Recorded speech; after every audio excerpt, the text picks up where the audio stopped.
Hello and welcome, or welcome back if you are new here or not new here.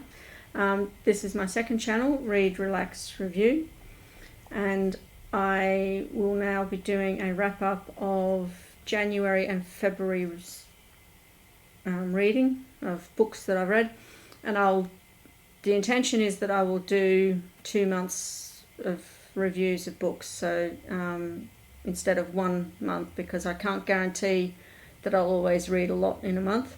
So to make it worthwhile, I'll do it 2 months review and see how we go from there. So these are the other books that I've read or DNF'd in January and February, in no particular order either. So without further ado, here's one of them. This is the first book of Leo Tolstoy's, actually I take that back. It's the second book of Leo Tolstoy's that I have read. I did start to read some years ago his book called Anna Karenina, which I'm planning on reading again sometime this year. But this is The Death of Ivan Ilyich. This was an interesting read. The synopsis says, and if I'm looking down, it's because I have my notes down in front of me, so just so as you're aware. It says here, this short novel was an artistic culmination of a profound spiritual crisis in Tolstoy's life, a 9-year period following the publication of Anna Karenina, during which he wrote not a word of fiction. It's a thoroughly absorbing and at times terrifying glimpse into the abyss of death. It is also a strong testament to the possibility of finding spiritual salvation. So it's quite an interesting read. Now, it's a short book. The actual book itself, and I'll tell you how many pages it was, because it actually has, in this edition, it's got another book as well. It's only 91 pages long. But I found that it was a short book, but it took a while to get into, but it was worth it. The part that I had to get my head around the most was that his writing makes you slow down and really enjoy the story and get into the story, which in this day and age when we are wanting everything like yesterday is a bit of a foreign reaction, a bit of a foreign thing to have to do. But I found it actually quite an easy book to read. A lot of, rightly or wrongly, a lot of us think that Tolstoy is a difficult person to read, but this was actually quite easy. And it was a very interesting, short, refreshing change of pace and change of story. So if you're wanting to start with Tolstoy, having read this, I would say this is possibly a good way to get into him. It's a short, as I said, short book that may whet your appetite for what he is, but be prepared that the writing style necessarily makes you slow down in your reading of it, just so as you can actually enjoy the story more. So that's The Death of Ivan Ilyich. I gave it 7.5 out of 10. So I can't remember what that is in stars. I didn't put down a star rating for this one. But I have put a review of this once again on Storygraph and Goodreads if you want to see the complete review, written review of that. So that's Death of Ivan Ilyich. It's very good. Well, I enjoyed it. The next one that I read, it's called The Hunt for MH370. Now, I don't know if you're aware, but this is a plane that went down some years ago now, 2014, 8th of March 2014, where it just sort of disappeared with 239 souls on board. And so this person, Ian Higgins, is a journalist, and he writes extensively about the reports and all the theories and the political side of stuff about what actually happened surrounding this plane disappearing, which to this day still has not been found. So it's a well worth the read. It being a non-fiction book, it's still a relatively easy, quick read. Interestingly enough, I gave it 9 out of 10 as a rating, and this is a book that I'd actually had on my shelves for a long time and never actually got to read it, and my son picked it out for me, so that was well worth reading. I'm glad I actually read it. I'm sad that I didn't get to it earlier, but highly recommend, well worth the time to read. And it's very interesting, especially with the political side. Can be a bit slow in one section, but I think it's around about the middle, but then it starts to pick up, especially when you start seeing all the political side of stuff coming in. I don't know if that says something about me or whether that's actually the case, but no, I really enjoyed this, so highly recommend. The next one that I read is actually the second in a series. I found out recently that there was a third book in this series. As it says, it's the Unauthorised History of Australia, Volume 2. And there is something in here that I actually want to read because it's quite funny. And most people in the world jokingly speak about this with regards to Australia. It says, when God was handing out venom, he started with Australia and then got bored. There were poisonous snakes, spiders, ants, wasps, bees, ticks and centipedes. Even the cute little river beaver with the duck's bill had venomous spurs on its hind legs. That's the platypus. And you wouldn't think about swimming in the sea, which was a playground for fish, rays, stingers, shells and octopi equipped with enough nerve toxin to take out half of Yorkshire. And Yorkshire folk are tough. Then there were the sharks. And that's on the first page. And I read that and I thought that really does sum up Australia quite nicely. So it's very satirical. And the first book of this, I was surprised I enjoyed because I'm not a big satire fan. But the way that David Hunt writes satire is just absolutely fantastic. This took longer to read, but it is full, as you can see. These pages are full of text and lots of footnotes, and his footnotes are funny. Really, really funny. So, highly recommend. The first one in this series is called Gert. This is True Gert. And I think the third one is Gert Nation, which I actually have to read at some point. So, but no, well worth the read. If you want a good laugh, then this is the way to go. So, very interesting read. So I read that one. The next one that I actually have the book for is called Untamed by Glennon Doyle. Title is Stop Pleasing, Start Living. Now, when I first got this, now I have mixed feelings about this one. Her first book, which I thoroughly enjoyed, was called Love Warrior. Absolutely loved it. But this one I was thinking it was more about, rightly or wrongly, because of the title, thought it was going to be more of a self-help type book. But it turned out to be more of and no offence intended either, a feminist manifesto or memoir. It was very much geared towards focusing on raising children, raising girls and women. She has 2 daughters and a son, and there's only one chapter in the whole book that focuses on the this idea of stop pleasing, start living aspect of things. So far as the males are concerned, it's almost as if it was slotted in as an afterthought because she realised, she needs to put something in there. That's how it came across to me. It may not come across that way to you. So that was a bit disappointing. Compared with her first book, which I think I gave 10 out of 10, this one I only gave 6.5 out of 10 for. So it was a bit of a letdown, unfortunately, as I said. And I think it was particularly one of the reasons I didn't like it was because there wasn't as much focus on the males. It was very much geared towards females.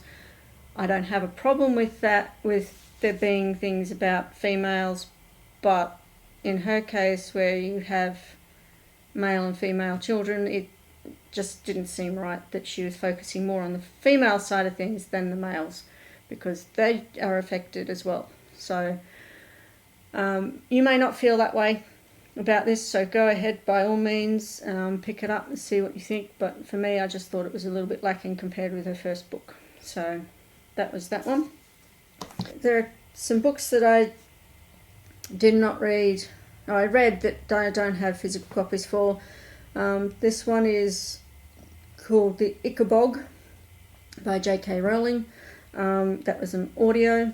I did it on Audible, read it on Audible. The synopsis is: once upon a time there was a tiny kingdom called Cornucopia, as rich in happiness as it was in gold and famous for its food. From the delicate cream cheeses of Kurtzberg to the hopes of heaven pastries of Chowville, each was so delicious that people wept with joy as they ate them. But even in this happy kingdom a monster lurks. Legend tells of a fearsome creature living far to the north in the marshlands, the Ichabog. Some say it breathes fire, spits poison, and roars through the mist as it carries off wayward sheep and children alike. Some say it's just a myth.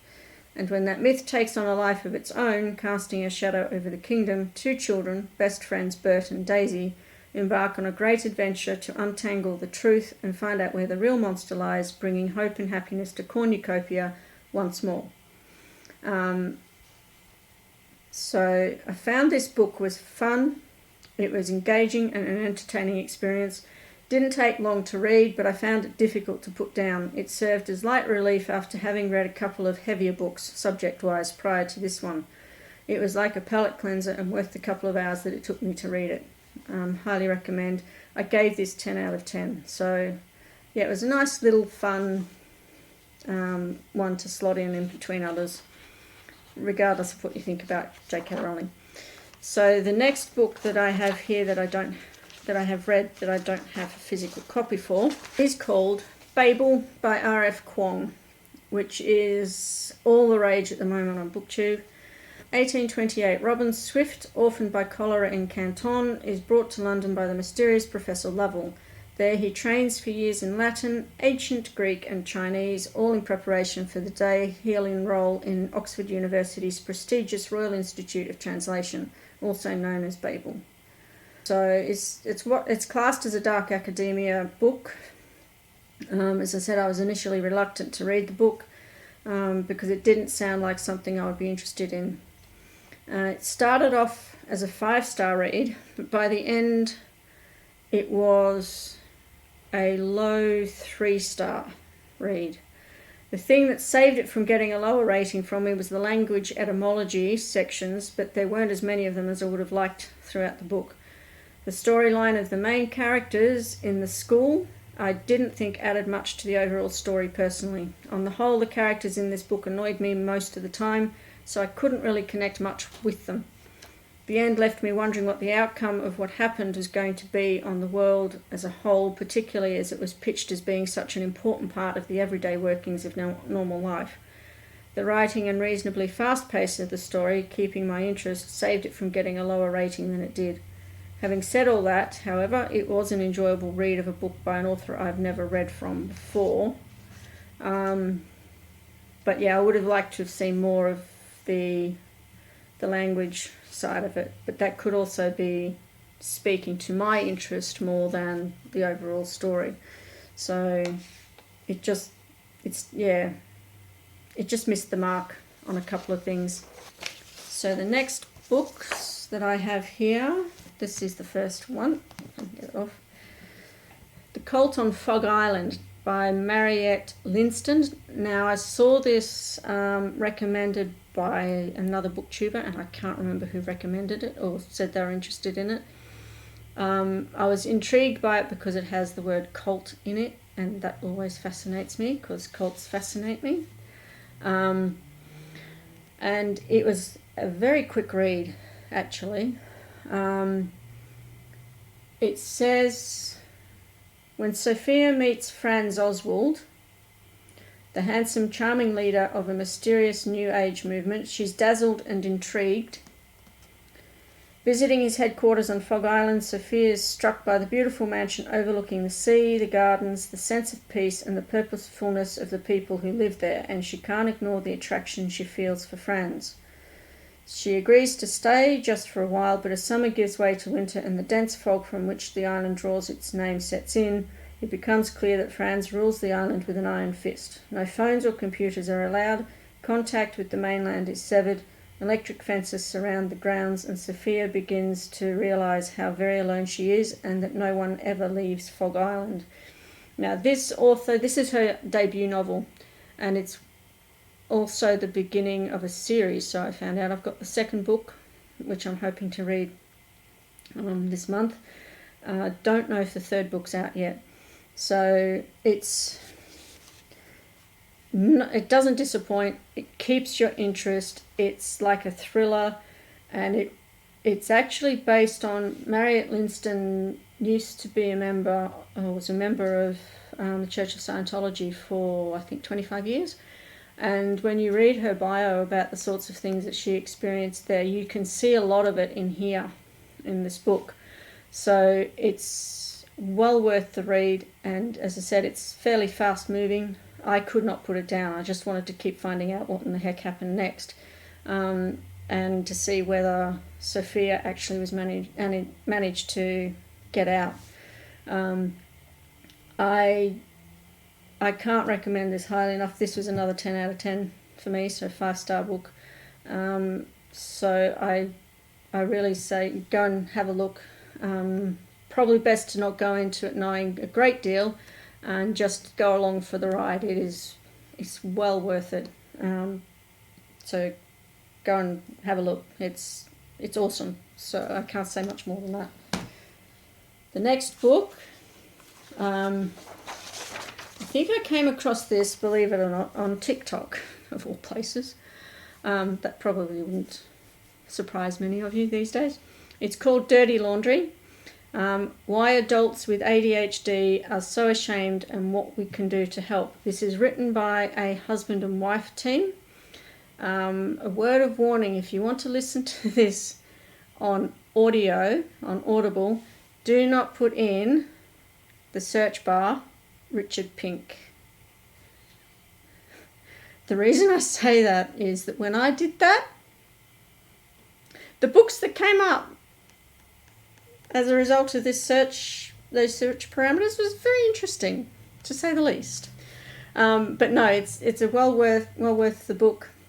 They share strategies that they've used to reduce shame, improve communication, and find happiness in their neurodivergent household. Now, Richard Pink, that's the husband. He's the normal one of the two, so he's what they call neurotypical.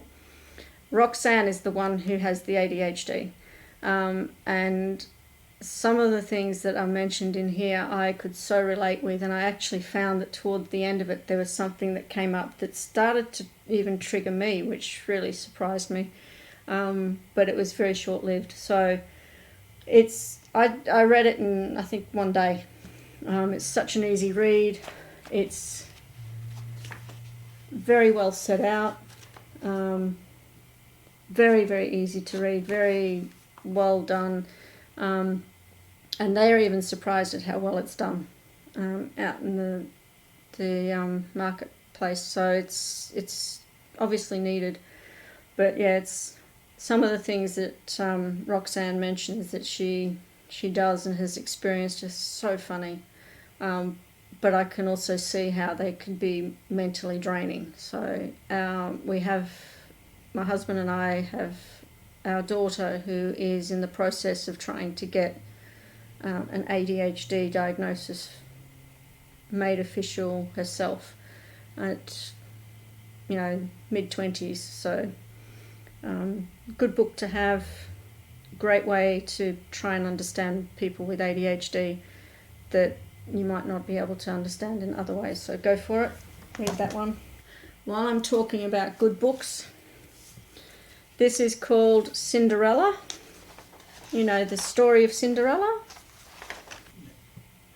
This is a book that I have had since I was a little girl.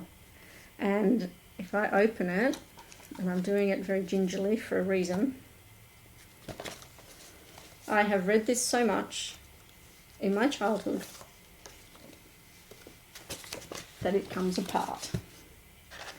And I read it recently, obviously, and it's still a 10 out of 10 as far as I'm concerned.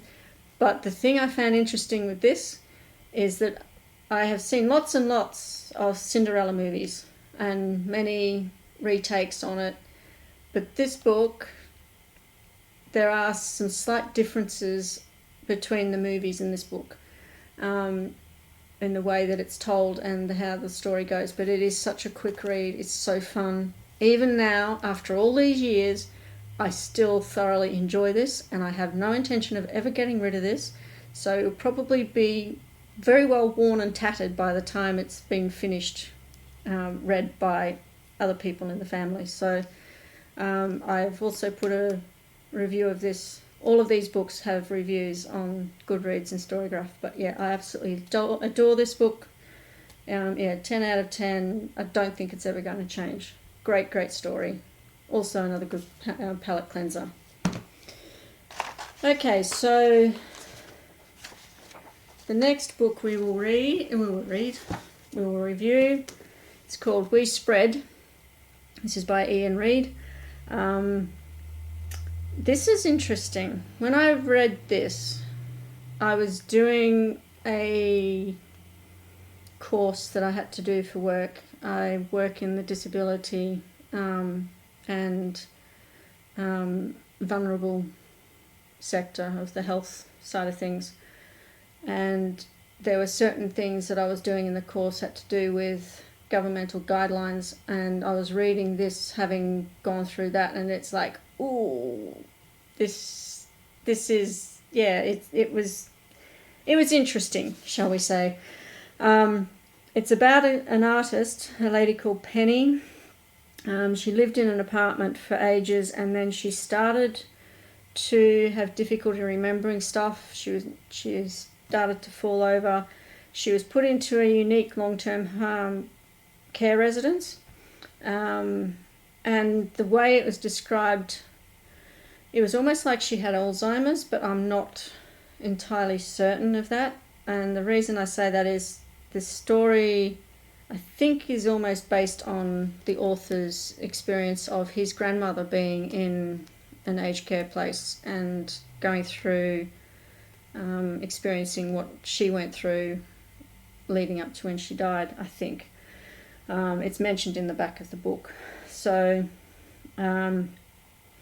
she details her experience with that, and it almost comes across like the person who owned the place ran the place with an iron fist and out of fear, while still trying to come across as all very accommodating and friendly and all the rest of it. So yeah, it didn't take me long to read. It was an interesting read, but it was pushing some buttons because of what I was doing in the course with regards to governmental guidelines about how people are supposed to be treated and respected, so far as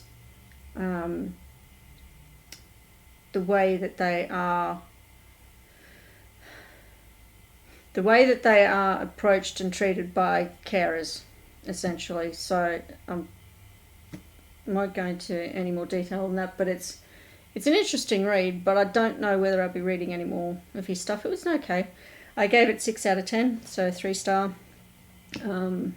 But the ending on it was a bit weird.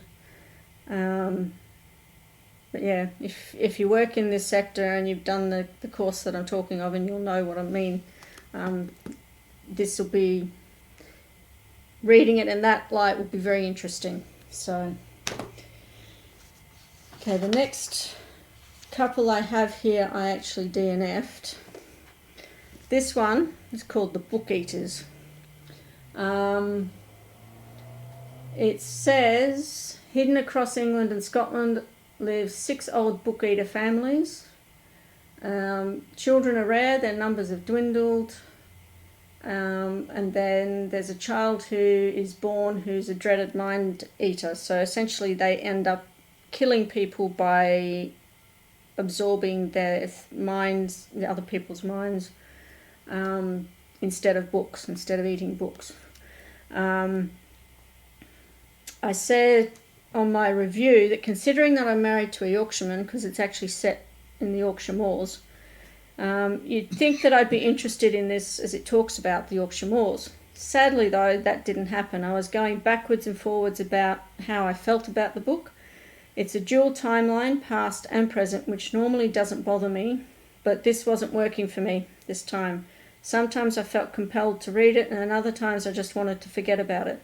I found myself getting bored with it, and that my interest wasn't being held enough to keep me going in reading it. So I can't remember how far into it I got, but yeah, I got very bored with it. There's a lot of text on these pages as well, but it was disappointing in that sense because the premise sounded really interesting, so I didn't get very far with that one. Alright, so the next one, which I also DNF'd, was Poster Girl by Veronica Roth. I have read her Divergent series. Did not mind the Divergent series. The first 2 in the Divergent series were fine. The third one was a bit anticlimactic, unfortunately. And I did try one other one of hers, which I can't remember the name of, and didn't really get into that either. So I thought I'd try this. This is set also in a dystopian environment. Got 20 pages in to this and decided that I was bored out of my brain, pretty much. So it ended up getting DNF'd. As a result, I gave it 1 out of 10, and that's being generous, I think. So for me, you might like it, but for me, I feel like Veronica Roth is a one-hit wonder, which is a real shame, because this could have actually been a really interesting story. It's about somebody who is a poster girl in a dystopian world. So she had the world, and the world was her oyster. But then a missing girl was stolen from her parents, and then I think she was supposed to help try and find her or something.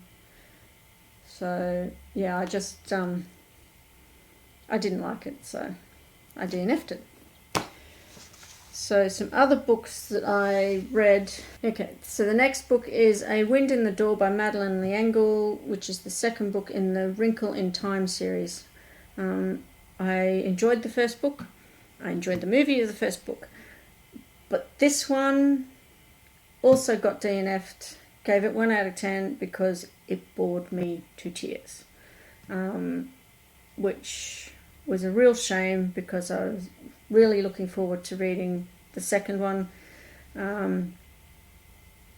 because of having had a good experience with the first one. But it wasn't to be. It was just the characters annoyed me, did not interest me. It was slow moving, really slow moving, and I almost felt like I was trying to speed it up to get to the point of the main part of the story. So yeah, I thought I've got better books that I'm waiting to read, so I DNF'd that one.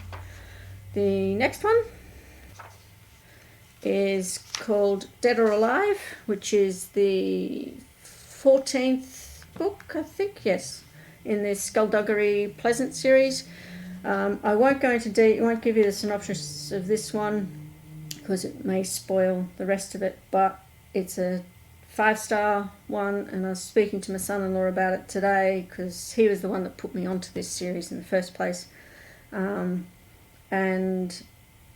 I said to him, I've pretty much come to the decision that or the realization that these skullduggery pleasant stories are going to be an automatic 10 out of 10. They are hilarious.